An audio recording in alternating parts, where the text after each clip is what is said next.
Graça e paz, meus amados irmãos e irmãs do canal A Fé Movendo Montanhas. Sejam bem-vindos a mais um estudo da Palavra de Deus.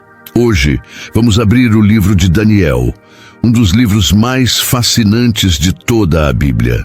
Imagine só, lá no coração do Império da Babilônia, Deus escolheu um jovem cativo, Daniel, para entregar a ele um mapa do tempo. Um mapa que mostrava com séculos de antecedência quais reinos se levantariam e quais cairiam, e que nos deu a contagem decrescente para os eventos mais cruciais da história da humanidade.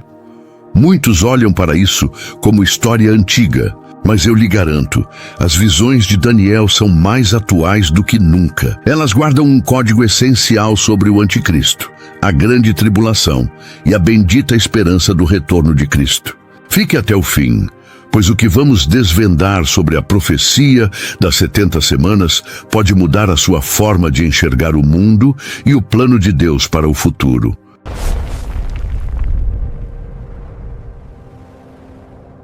No meio do brilho e da arrogância do Império Babilônico, um cativo hebreu chamado Daniel vivia uma vida de integridade inabalável. Longe de sua casa em Jerusalém, ele servia reis pagãos, mas o seu coração pertencia apenas ao Deus de Israel. Foi neste cenário de exílio que Deus confiou a Daniel algumas das profecias mais detalhadas e de longo alcance de toda a Escritura, um roteiro divino para a história do mundo. Tudo começa com um sonho que atormentou o rei mais poderoso da terra, Nabucodonosor. Ele sonhou com uma estátua colossal com uma cabeça de ouro, peito e braços de prata, ventre e coxas de bronze, pernas de ferro e pés de ferro misturado com barro. No sonho, uma pedra cortada sem mãos atingiu os pés da estátua, esmagando-a e transformando-a em pó, enquanto a própria pedra crescia até se tornar uma montanha que enchia toda a terra. Nenhum dos sábios da Babilônia conseguiu interpretar o sonho.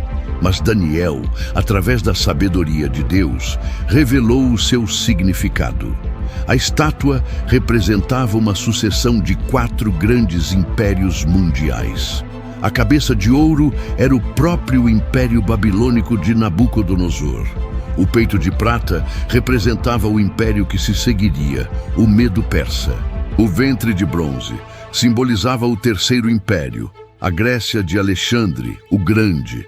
As pernas de ferro representavam um 4º império forte e esmagador, Roma. E os pés, uma mistura frágil de ferro e barro, simbolizavam a forma final e dividida deste império nos últimos dias. Uma aliança de nações forte em alguns aspectos, mas fraca e dividida em outros.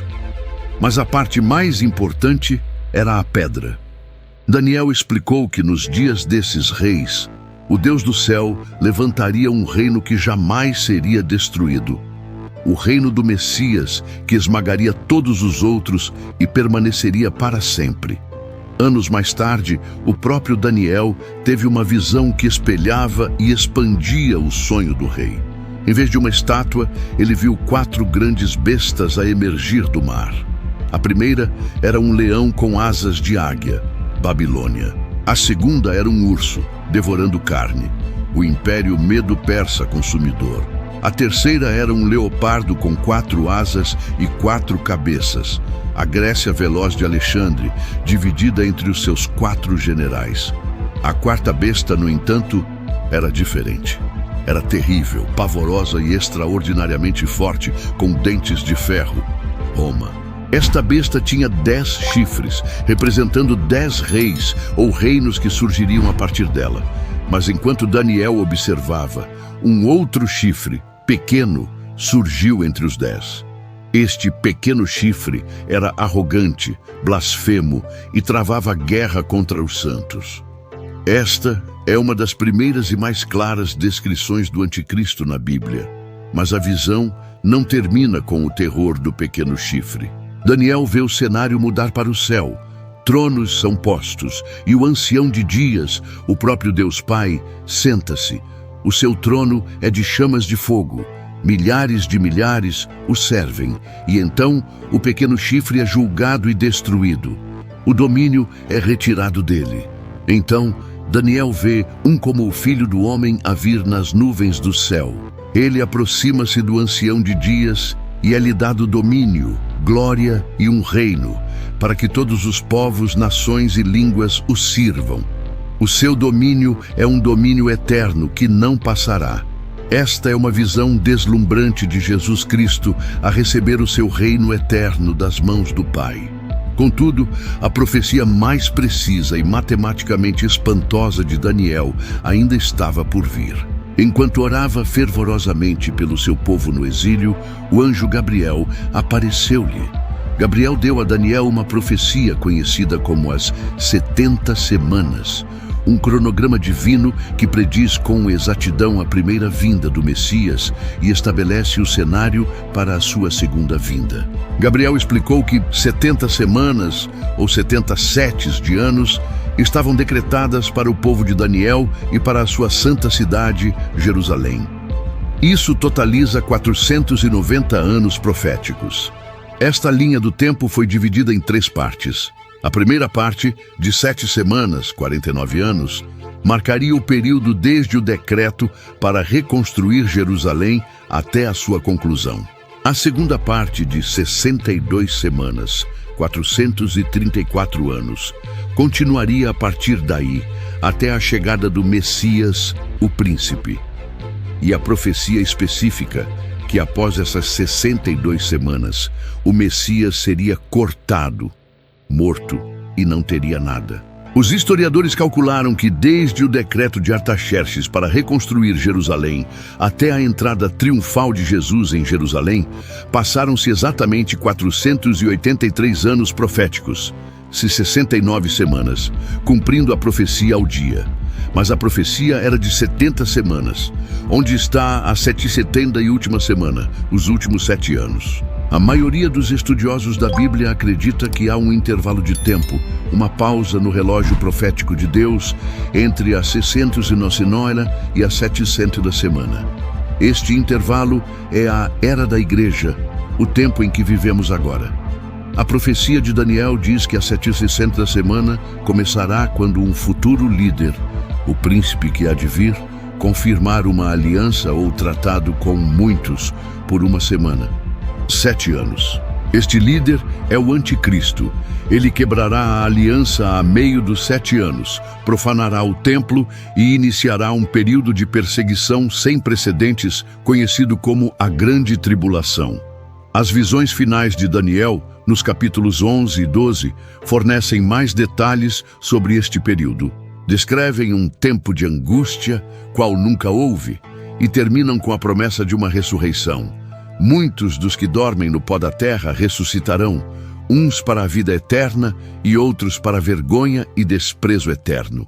Meus amados, que verdade poderosa! As profecias de Daniel não são um enigma para nos assustar, mas sim um mapa divino para fortalecer a nossa esperança. Elas são a prova de que Deus tem o controle soberano sobre a história. Reis, reinos, impérios podem se levantar e cair, mas o plano do nosso Deus jamais falhará. Tudo, desde a estátua de Nabucodonosor até a precisão das 70 semanas, aponta para uma verdade gloriosa e inabalável. O reino final pertence ao nosso Senhor Jesus Cristo. Ele veio uma vez, cumprindo a profecia ao dia exato, e ele voltará para reinar para sempre. Aleluia! E se esta mensagem, este estudo profundo, fortaleceu a sua fé, eu quero lhe fazer um convite. Ajude-nos a levar esta esperança a mais corações. Inscreva-se aqui no canal A Fé Movendo Montanhas.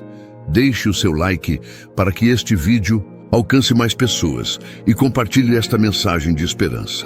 E eu também quero, com humildade, abrir uma oportunidade para você que sente no coração o desejo de apoiar este ministério. Para continuarmos produzindo estes estudos e mantendo o canal no ar, dependemos da graça de Deus e da generosidade de irmãos como você. Se você deseja ser um parceiro desta obra, Considere nos abençoar com uma oferta através do nosso Pix, que está na tela e na descrição. Sua ajuda é o que nos mantém no ar, proclamando a verdade. Que possamos viver como Daniel, com coragem e fé, sabendo que o nosso Deus reina soberanamente sobre tudo. Que Deus te abençoe e até o próximo vídeo.